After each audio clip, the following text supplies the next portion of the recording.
بسم اللہ الرحمن الرحیم۔ السلام علیکم ناظرین، فدا عدیل ہوں اور آپ ڈیلی میدان دیکھ رہے ہیں۔ موجود ہوں خیبر پختونخوا اسمبلی کے احاطے میں اور اپوزیشن لیڈر ڈاکٹر عباد اللہ میرے ساتھ موجود ہیں۔ ڈاکٹر صاحب، ایک طویل عرصے بعد ہم نے دیکھا کہ اسمبلی کا اجلاس ہوا اور جیسے ہی اجلاس شروع ہوا اپوزیشن نے واک آؤٹ کیا اور آپ بہت جلد واپس بھی آ گئے۔ یہ کیا کہانی تھی؟ بسم اللہ الرحمن الرحیم۔ سب سے پہلے تو آپ نے جس طرح ذکر کیا کہ بہت عرصے بات کیا، میں کہوں کہ جب سے یہ الیکشن ہوئے تھے تو یہ 20 منٹ کے بعد یہ فرسٹ اجلاس تھا صوبائی اسمبلی کا۔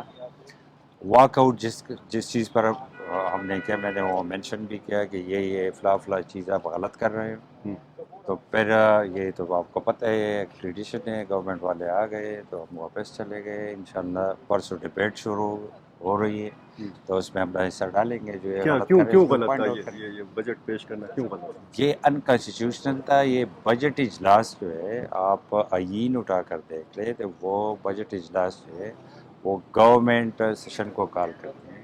ٹھیک، یہ گورنمنٹ کے کال پر یہ سیشن نہیں ہوا، یہ ریکوزیشن پر ہوا۔ ایک تو یہ صحیح۔ سیکنڈ یہ تھا میرا پوائنٹ کہ چونکہ یہ کیس سب جوڈیس ہے، اس کے خلاف، یہ بجٹ کے خلاف میں ہائی کورٹ میں آن ریٹ جا چکا ہوں، اور وہ کل اس میں ایک ڈیٹ تھی، لیکن کل وکلاء کی ایجیٹیشن کی وجہ سے وہ فکس نہیں ہوا۔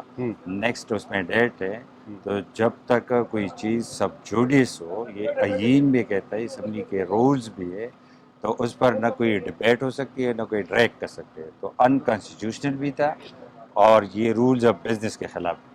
ٹھیک۔ وہ جو پہلے کہا جا رہا تھا کہ جی سنی اتحاد کونسل کوئی پارلیمانی پارٹی نہیں ہے، اس کا ایک بندہ، ایک منتخب ایم پی اے آیا، آج اس نے حلف بھی لے لیا، تو وہ معاملہ تو ادھر ختم نہیں ہوگا؟ تو یہ تو آپ اگر بات کرتے ہو ریزرو سیٹس کا، ہاں، تو یہ بائی الیکشن تو ہوتے رہتے ہیں، یہ تو کوئی نیا کام نہیں ہے۔ اچھا، وہ اثر انداز نہیں ہوگا۔ ریزرو سیٹس کا ڈیسیجن جو ہے وہ اکارڈنگلی جنرل الیکشن پر ہوتا ہے، تو یہ جنرل الیکشن پر اپلیکیبل نہیں ہے، یہ تو بائی الیکشن ہے، تو جنرل الیکشن پر اس کی امپلیمنٹیشن نہیں ہوتی۔ میں آپ کو سمپل مثال دے دوں، ابھی پنجاب میں بائی الیکشن ہوئے، ادھر تو ان کو ایک کی سیٹ ملا ہے، پنجاب میں ہم نے 11 سیٹ لی، تو کیا ہم ڈیمانڈ کریں اور سیٹ ہمیں دے دو؟ تو یہ بائی الیکشن پر اپلیکیبل ہی نہیں۔ نہیں۔ لیکن میں کیا کہوں، یہ پی ٹی آئی والے، یہ اپر چیمبر ان کا خالی ہے، تو ہر چیز کو یہ ایک ہوپ بنا کر یہ کہتے رہتے ہیں، لیکن انشاءاللہ اس کو ڈیفیٹ ہوگی۔ گورنر ہاؤس پہ قبضے کی باتیں ہونے لگی ہیں۔ قبضے کی بات ہے تو کب سے میں سن رہا ہوں، کبھی سی ایم صاحب کہہ رہے ہیں گورنر ہاؤس پر قبضہ کروں گا، کبھی کہہ رہے ہیں اسلام آباد پر قبضہ کر رہا ہوں، کبھی کہہ رہے ہیں کہ اڈیالہ جیل پر میں قبضہ کروں گا اور اس کو باہر نکالوں گا عمران خان کو۔ تو میں اس کو یہ سمپل آپ کے کیمرے کے وساطت سے کہتا ہوں کہ میرے بھائی، آپ پہلے ہاؤس ان آرڈر کریں۔ آپ کے اپنے ہوم ڈسٹرکٹ میں، آپ کے اپنے حلقے میں ایک جج کڈنیپ ہو جاتا ہے، تو آپ کا اپنا حلقہ آپ کے کنٹرول میں نہیں ہے، وہ جج کس طرح ریلیز ہو جاتا ہے وہ بھی سب کو پتہ ہے، آپ کو بھی خوب پتہ ہے کہ وہ کس طرح ریلیز ہوا۔ ایک صوبے کا چیف ایگزیکٹو اگر خود یہ اقرار کرے کہ میں بتہ دے رہا ہوں انٹی اسٹیٹ ایکٹرز کو، تو آپ کو کیا توقع ہے وہ صوبے کے لیے کیا کرے گا؟ جب خود وہ بتہ دے رہے ہیں ان لوگوں کو جو ہمارے لوگوں کو قتل کر رہے ہیں، جو دھماکے کر رہے ہیں، جو بلاسٹ کر رہے ہیں، جو لوگوں کو مار رہے ہیں، لوگوں کو کڈنیپ کر رہے ہیں، اور صوبے کا چیف ایگزیکٹو اس کو خود بتہ دے رہے ہیں، خود اقرار بھی کر رہا ہے، تو اس سے کیا ایکسپیکٹیشن ہم رکھیں؟ آپ نے اپنی پہلی تقریر میں کہا تھا کہ میں پل کا کردار ادا کروں گا خیبر پختونخوا اور وفاق کے بیچ میں، تو ایسا موقع آپ کو مل رہا ہے یا نہیں؟ بالکل، میں نے کہا تھا سب سے پہلے یہ صوبہ ہے ہمارے لیے، میں بھی اس صوبے سے بلانگ کرتا ہوں، وہ بھی کرتا ہے۔ میں نے یہ کہا تھا کہ یہ جو سیاسی اکھاڑا بنا، یہ صوبہ پہلے 2002 سے ملیٹنسی کے دلدل میں پھنسے تھے ہم لوگ، اسپیشلی پختون، اس آگ کا ایندھن جو ہے وہ پختون تھا، اور اس کے بعد 2013 سے بدقسمتی سے اس صوبے کی مسلسل لڑائی چل رہی ہے وفاق کے ساتھ، سیاسی دلدل بنا ہوا۔ تو میں نے کہا اس سے نکلنا چاہیے، اگر یہ کلیم کرتے ہیں اتنے پیسے ہیں ہمارے، تو میں یہ کویسچن کروں گا کہ یار یہ جو 4 سال عمران خان وزیر اعظم تھے، ادھر سی ایم آپ کا تھا، پنجاب میں سی ایم آپ کا تھا، بلوچستان میں سی ایم آپ کا تھا، سی سی آئی کے 5 ممبر میں سے 4 آپ کے تھے، اس وقت آپ کتنے پیسے لے کر آئے اس صوبے کو؟ آپ نے این ایچ پی میں کیا دیا اس صوبے کو؟ آپ نے وہ فاٹا مرجر کا جو فنڈ تھا ڈویزیبل پول سے، اس میں کتنے دیے؟ آپ نے پولیس ریفارمز میں کتنے دیے؟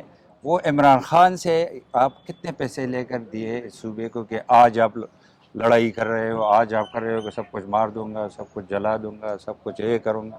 تو یہ کیا ہے, یہ بڑے بڑے دعوے کرنے سے کچھ نہیں ملتا. ہر چیز کا ایک فورم ہے, اس فورم پر جا کر اپنا کیس پلیٹ کرے, ارگو کرے.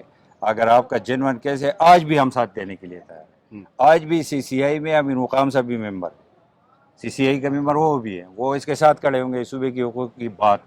لیکن اس طرح کنٹینر سے, اس طرح جلسوں سے, اس طرح جلوسوں سے, اس طرح تقاریر سے کچھ نہیں ملنے والا. یہ اگر اس سے کچھ ملنے والا ہوتا تو اس کا جو لیڈر ہے, جو آج کل قیدی نمبر 804 ہے, وہ 4 مہینے ڈی چوک میں چیخے مارتا رہا, بھونگتا رہا, اس کو نتھنگ ہی ریسیوڈ فرام دیئر.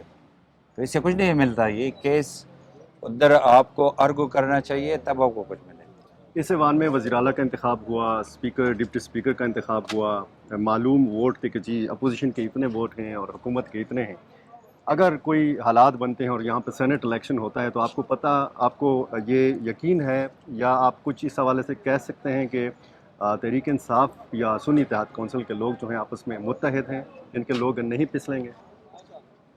اس پہ یہ اتنے ایڈوانس میں کچھ نہیں کہہ سکتا. نہیں, کچھ ہے اندر یہ خود اپنے یہ اندر یہ سوچتے کہ اس میں اب میں کیا کہوں. لیکن میں یہ دیکھ رہا ہوں کہ یہ عارضی چند مہینوں کا کام ہے. بہت شکریہ.